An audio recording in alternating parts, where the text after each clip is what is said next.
नमस्कार मित्रांनो.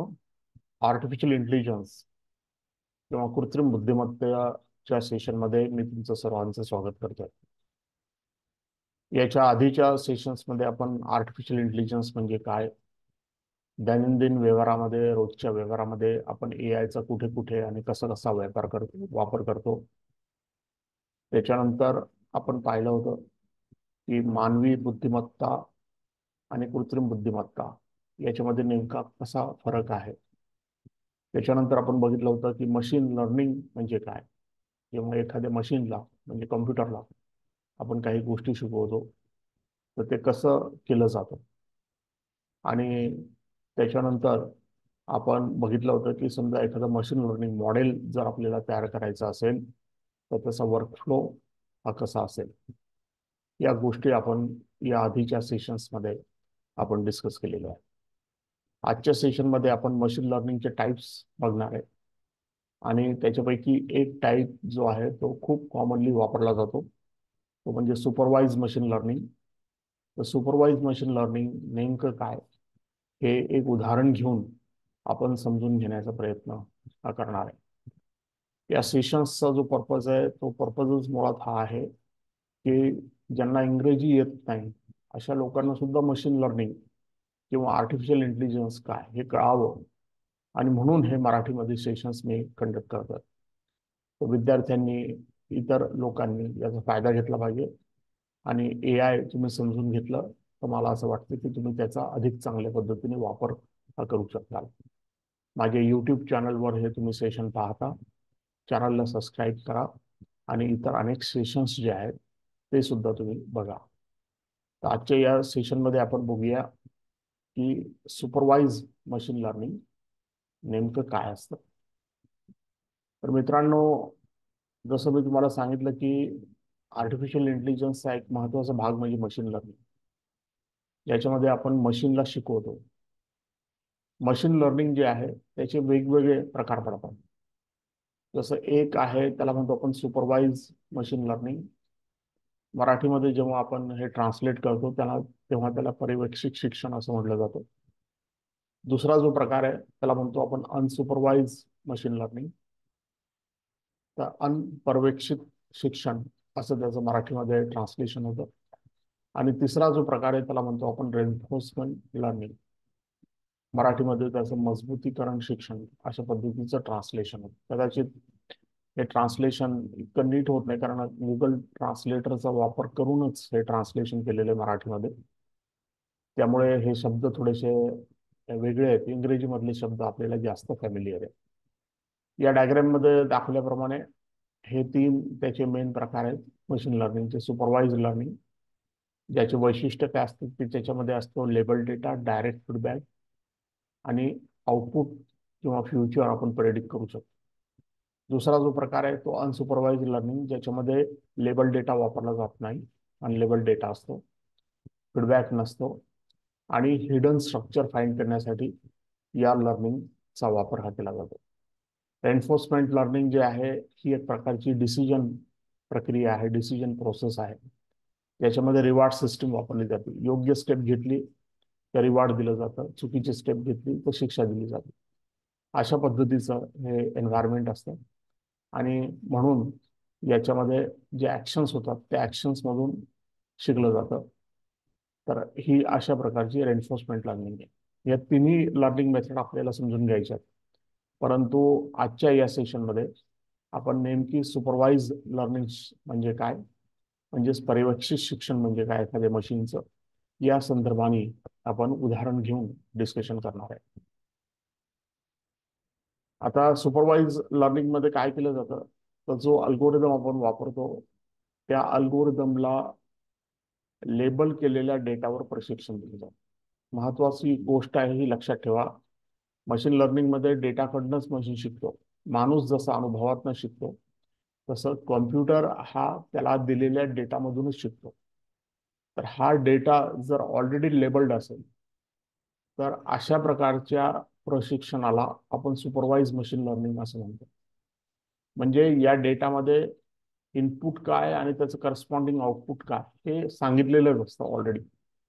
इनपुट आणि आउटपुटच्या जोड्या थोडक्यात या प्रशिक्षण डेटामध्ये असतात की ज्या मशीनला सांगितले जातात असं इनपुट असेल तर हे आउटपुट असेल, असं इनपुट असेल तर हे आउटपुट असेल, अशा पद्धतीने मशीनला या लेबल डेटामध्ये शिकवलं जातं.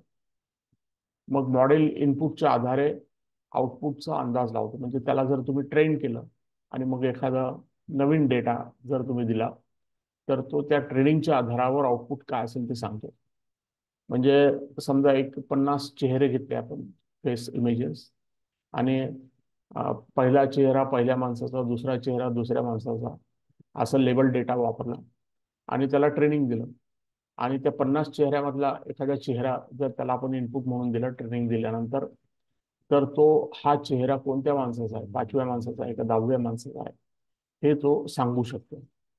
तर चेहरा ओळखण्याची प्रणाली जर आपण दिली तर इनपुट चेहरा जर त्या 50 पैकी जर आपण दिला तर तो चेहरा नेमक्या कुठल्या नंबरचा आहे, कुठल्या माणसाचा आहे, हे तिच्यामधनं आपल्याला कळू शकतं किंवा ही मशीन आपल्याला सांगू शकते. याच्यामध्ये जो ऑब्जेक्टिव्ह आहे सुपरवाइज मशीन लर्निंगचा, तो म्हणजे इनपुट व्हेरिएबल्स पासून आउटपुट व्हेरिएबल्स पर्यंत आपल्याला फंक्शन मॅपिंग करायचं असतं की जेणेकरून मॉडेल न पाहिलेल्या डेटावर काय करू शकेल, भाकीत करू शकेल. म्हणजे इनपुट आणि आउटपुट यांच्यामध्ये जे व्हेरिएबल्स आपण वापरतो, इनपुट व्हेरिएबल, आउटपुट व्हेरिएबल, तर त्याच्यामध्ये मॅपिंग फंक्शन आपण डिझाईन करतो. आणि या मॅपिंग फंक्शनच्या आधारेच एखादा अननोन गोष्ट जेव्हा दिली जाते तेव्हा त्याच्यावर ते मॉडेल भाकीत करू शकतं, त्याचा अंदाज लावू शकतं. अनेक वेगवेगळ्या प्रकारचे अल्गोरिदम्स आहेत की जे आपण वापरू शकतो सुपरवाइज मशीन लर्निंगमध्ये, जसं लिनियर रिग्रेशन किंवा लॉजिस्टिक रिग्रेशन किंवा डिसिजन ट्रीज किंवा सपोर्ट वेक्टर मशीन्स किंवा न्यूरल नेटवर्क. असे वेगवेगळे अल्गोरिदम्स आहेत हे की जे या सुपरवाइज लर्निंगमध्ये वापरता येतात. कुठला अल्गोरिदम सिलेक्ट करायचा हे तुम्हाला ठरवावं लागेल किंवा तुम्ही एक्सपेरिमेंट करून पाहू शकता आणि जो अल्गोरिदम तुम्हाला बेस्ट रिझल्ट देईल असा अल्गोरिदम तुम्ही तुमच्या मॉडेलसाठी सिलेक्ट करू शकता. आता जसं सुपरवाइज लर्निंग नेमकं कसं होतं हे सांगणारी ही स्लाइड आहे. आता जसं इथे आपण समजा मॉडेलला सांगितलं की या ज्या इमेजेस आहेत या कशाच्या इमेजेस आहेत, काऊच्या इमेजेस आहेत. मग काऊच्या इमेजेस म्हटलं की त्यांचे कान कसे असतात, त्यांचे डोळे कसे असतात वगैरे, हे जे फीचर्स आहेत याचं ट्रेनिंग दिलं जातं. समजा कॅटच्या इमेजेस या या पद्धतीने असतात असं आपण मॉडेलला सांगतो. त्यावेळेस त्यांची कानाची पोझिशन बघा कशी आहे, डोळ्याची पोझिशन बघा कशी आहे. त्याच्यानंतर आपण डॉग कसा असतो, वेगवेगळ्या डॉगचे इमेजेस घेऊन त्याला प्रशिक्षण देतो आणि सांगतो की डॉग्सचे फीचर असे असे असतात. आणि मग समजा एखादी अननोन इमेज आपण त्या मॉडेलला दिली तर हे जे मशीन लर्निंगचं मॉडेल आहे हे मॉडेल त्याला क्लासिफाय करू शकतं आणि सांगू शकतं की हा काय असला पाहिजे, डॉग असला पाहिजे. म्हणजे गायी, मांजरी, कुत्र्यांच्या प्रतिमा या प्रशिक्षणासाठी आपण वापरल्या आणि मशीनला जेव्हा एखादी अज्ञात प्रतिमा आपण दिली तेव्हा त्याला तो क्लासिफाय करू शकतो योग्य कॅटेगरीमध्ये. तर हे ट्रेनिंग जर नीट झालेलं असेल तर तो त्याला क्लासिफाय करू शकेल. जर ट्रेनिंग नीट नाही झालं, सफिशियंट नाही झालं, तर तो चुकीच्या पद्धतीने सुद्धा त्याला क्लासिफाय करू शकतो. अजून एक उदाहरण आपण घेऊया. आपण हाताने नंबर्स लिहितो 0 पासून 9 पर्यंत, आणि आपल्याला समजा अशी एखादी सिस्टीम बनवायची आहे की जे हाताने लिहिलेला नंबर जो आहे तो ओळखू शकेल. प्रत्येकाची लिहिण्याची पद्धत ही वेगवेगळी असते. प्रत्येक जण 0 ते 9 नंबर लिहायला सांगितले आपण कागदावर, तर प्रत्येक जण वेगवेगळ्या पद्धतीने लिहिल. म्हणजे प्रत्येकाची सेम अक्षरे येणार नाहीत, कारण ह्युमन बिंग्स आहोत आपण, त्यामुळे थोडंसं व्हेरिएशन होतं. पण तरी सुद्धा आपल्याला तो नंबर ओळखू येतो. तसंच तो सिस्टीमला ओळखू यावा म्हणून आपण ही सिस्टीम डेव्हलप करू शकतो. तर हजारो प्रतिमा आपण अशा 0 ते 9 नंबरच्या तयार करू शकतो. त्याचं प्रशिक्षण दिलं जातं आणि प्रत्येक जी प्रतिमा असते त्याला लेबल दिलेलं असतं की हा नंबर 0 आहे, हा नंबर 1 आहे, हा नंबर 2 आहे. अशा पद्धतीने त्याला लेबलिंग केलेलं असतं. आणि नंतर मग त्याचे फीचर्स एक्स्ट्रॅक्ट केले जातात. जसं ही ओरिजिनल इमेज आहे मग त्याला नॉर्मलाइज केलं जातं आणि मग या इमेजचे काही फीचर्स एक्स्ट्रॅक्ट केले जातात फीचर वेक्टरमध्ये.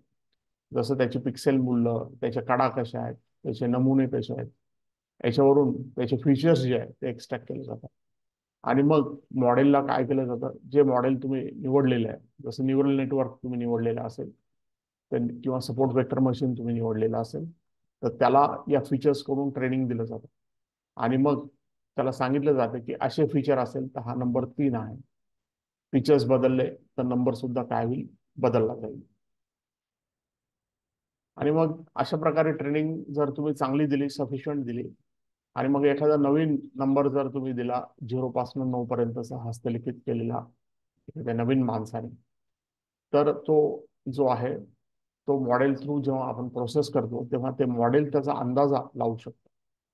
कारण तुम्ही त्याला ट्रेन केलेलं आहे 0 पासून 9 नंबर कसे असतात, त्याचे फीचर्स काय काय असतात, आणि त्याच्यामुळे तो दिलेल्या इमेजचे फीचर एक्स्ट्रॅक्ट करतो आणि त्याच्याशी क्लोज मॅच जे फीचर्स असतील त्याच्याप्रमाणे त्या नंबरला तो आयडेंटिफाय करतो. तर अचूकता जी आहे कोणत्याही मशीन लर्निंग मॉडेलची, ही त्याचा जो ट्रेनिंग डेटा सेट आहे त्याच्यावर अवलंबून आहे. आणि तो जितका चांगला असेल तेवढं तुमची ॲक्युरसी जी आहे रेकग्निशनची ही चांगली होऊ शकते. धन्यवाद मित्रांनो. मला असं वाटतं की सुपरवाइज लर्निंग म्हणजे काय, सुपरवाइज मशीन लर्निंग म्हणजे काय, ते तुम्हाला या उदाहरणातून कळालं असेल. धन्यवाद.